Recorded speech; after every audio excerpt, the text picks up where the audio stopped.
নমস্কার বন্ধুরা, আজকে একটি সিম্পল রেসিপি নিয়ে আপনাদের সামনে চলে এসেছি। আজকে আমি একটি ডালের রেসিপি করে দেখাচ্ছি। মুগের ডাল তো অনেকেই অনেক রকমভাবে রান্না করেন, তো নিরামিষের দিনে আমি যেভাবে রান্না করছি ওইভাবে একবার রান্না করবেন, দেখবেন ডালটা খেতে কিন্তু খুব ভালো লাগবে। প্রথমে এখানে আমি মুগের ডালটাকে পরিমাণ মতো যতটা নেবেন সেই ডালটাকে একটুখানি হালকা করে ভেজে নেব। এবার হালকা করে ভেজে নেবার পর এবার এটাকে জল দিয়ে আগে একটু ধুয়ে নেব, ধুয়ে তারপর আমি এটাকে সেদ্ধ করে নেব। এই জলটাকে আমি ফেলে দেব, জলটাকে ফেলে দিয়ে তারপর আমি আবার ভালো জল দিয়ে ডালটাকে ভালো করে কিন্তু সেদ্ধ করে নেব। নিরামিষের দিনে মুগের ডাল কিন্তু বেশ একটা ভালো রেসিপি। তা আমি এখানে লাউ দিয়ে করছি, তাই এখানে আমি লাউগুলোকে এরকম বড় বড় করে ডুমো ডুমো করে কেটে নিয়েছি, যাতে লাউগুলো সেদ্ধও হবে অথচ একটু গোটা গোটা থাকবে। একদম ছোটো ছোটো করে কাটলে ঘেটে যাবে, তখন ভালো লাগে না। তা সেদ্ধ হওয়ার জন্য আমি এখানে নুনটা দিয়ে দিলাম, আন্দাজ মতো নুনটা আপনারা দেবেন। দিয়ে এবার এরকম ডালটা যখন টকবক করে ফুটবে তখন এই যে এরকম ফেনা হবে, এই ফেনাগুলোকে কিন্তু একটু তুলে ফেলে দিতে হবে। দিয়ে গ্যাসটাকে একটু কমিয়ে দিয়ে ডালটাকে আমি ভালো করে কিন্তু একটু সেদ্ধ করে নেব।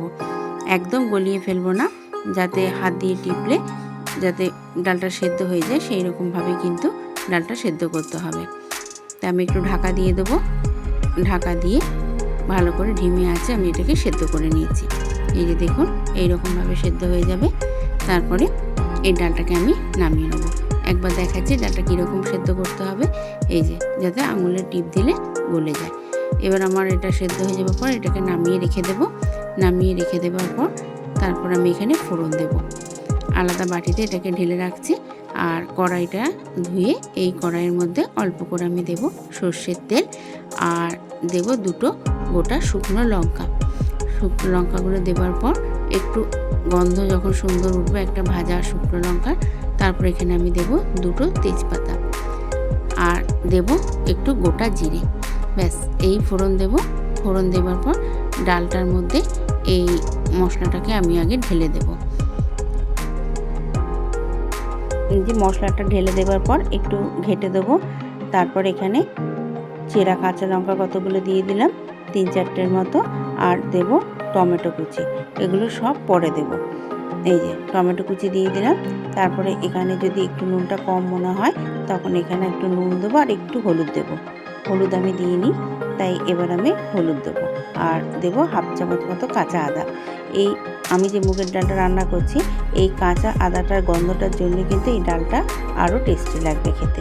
তো অনেকে ডালটা ফোড়ন দেবার সময় কাঁচা আদাটা ভেজে দেয়, তো আমি কাঁচা আদাটা ডালটা হয়ে যাবার পর দিয়েছি। তো এইভাবে বাড়িতে রান্না করবেন, দেখবেন কীরকম লাগে খেতে। তা আমি এখানে একটুখানি চিনি দিয়ে দিলাম আর দিলাম একটু হলুদের গুঁড়ো দিয়ে ভালো করে টকবক করে ডালটাকে আগে ভালো করে কিন্তু ফোটাবো। ডাল ভালো করে ফোটালে কিন্তু ডালটা টেস্ট হয় বেশি, আর ভালো করে না ফোটালে কিন্তু একটু পানসা পানসা লাগে। এই যে এরকম টকবক করে যখন ডালটা ফুটবে তখন আমি এখানে দেব অল্প করে একটু সামান্য ঘি। মুগের ডালে ঘি দিলে কীরকম টেস্ট হয় এটা কিন্তু অবশ্যই একবার রান্না করে খেয়ে দেখে আমাকে কমেন্টসে লিখে জানাবেন কিন্তু যে আপনাদের কীরকম লাগলো ডালের এই রেসিপিটা। তো আমি এই রকমভাবেই মুগের ডাল বাড়িতে রান্না করি বন্ধুরা। আপনারা ভিডিওটা আশা করি প্রথম থেকেই দেখেছেন, তাহলে বুঝতে পারবেন ডাল কি এইভাবে রান্না করলে কীরকম লাগবে। বাড়িতে বানিয়ে একবার খাবেন আর আমাকে অবশ্যই কিন্তু লিখে জানাবেন।